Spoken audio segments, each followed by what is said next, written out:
Hey everyone, and welcome back to my channel. Today I will review the Yongnuo 23mm f1.4 for Sony APS-C cameras. For full disclosure, Yongnuo sent me this lens, but they have no input into this video and will not see it before it is released. All of my opinions and findings are my own, and they are as unbiased as I can be under these circumstances. For this video, I will be using it on the Sony A6700, so the full frame equivalent field of view is 35mm thanks to the 1.5 times crop. So far, I've been filming this video on Yongnuo's biggest competitor, the Viltrox 23mm f1.4. So let's switch to the Yongnuo. Okay, so now that we've switched to... Not again. Sorry about that. Now we're filming on the Yongnuo 23mm f1.4. So let's jump in and describe the physical features of this lens.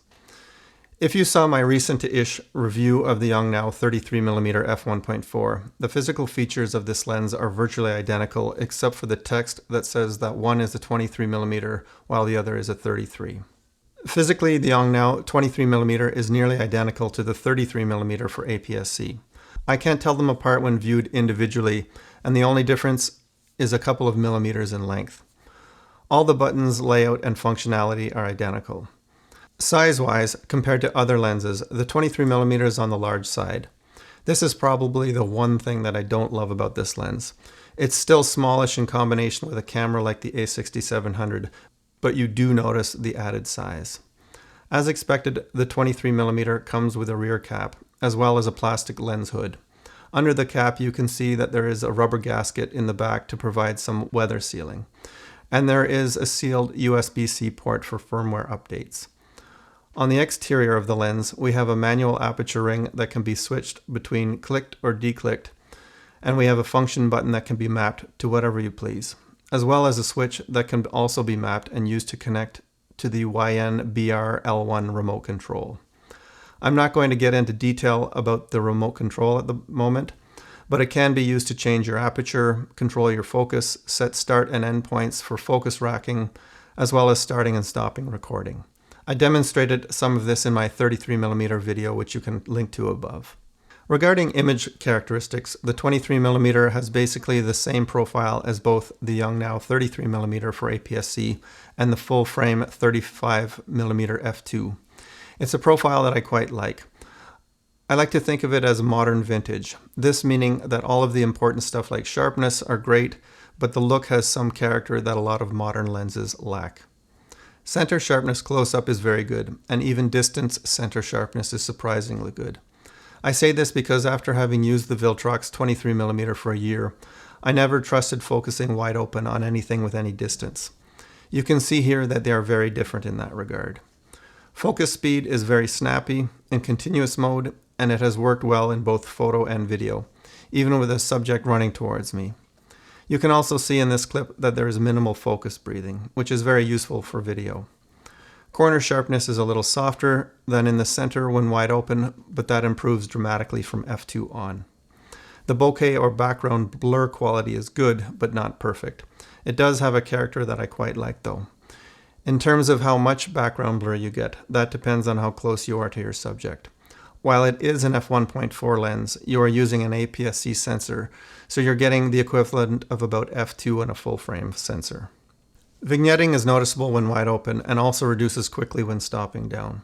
Like the other Yongnuo lenses that I've reviewed, there is chromatic aberration when photographing high contrast areas.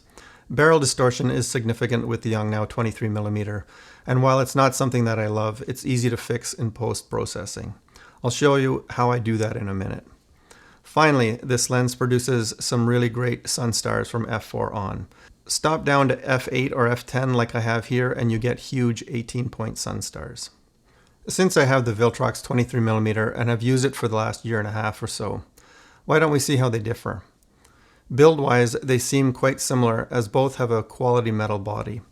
Interestingly, the Viltrox is about 30% lighter, which is the only thing I prefer over the Yongnuo. The Viltrox has a manual aperture ring, but you can't make it clickable.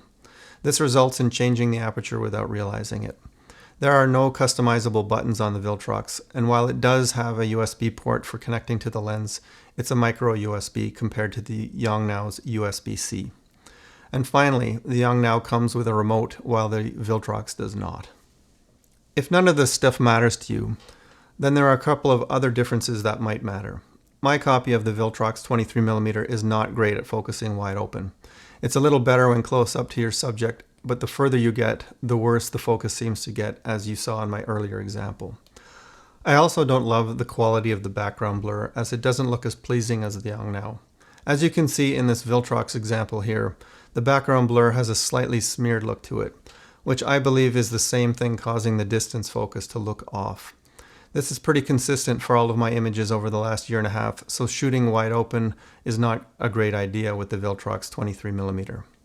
Now let's have a look at how barrel distortion and chromatic aberration are fixed in Photoshop and Lightroom.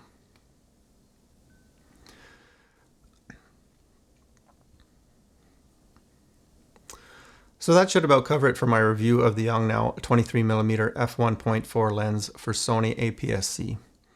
For the cost of this lens, it is a great value and well worth the investment. Since the 35mm field of view is my favorite for everyday photography, this is a lens that I have on my Sony A6700 90% of the time. I highly recommend it as it has no real competition in this price range. If you found this video helpful in any way, please feel free to like the video and subscribe for similar content in the future. Have a great rest of your day, and we'll see you in the next one. See you later.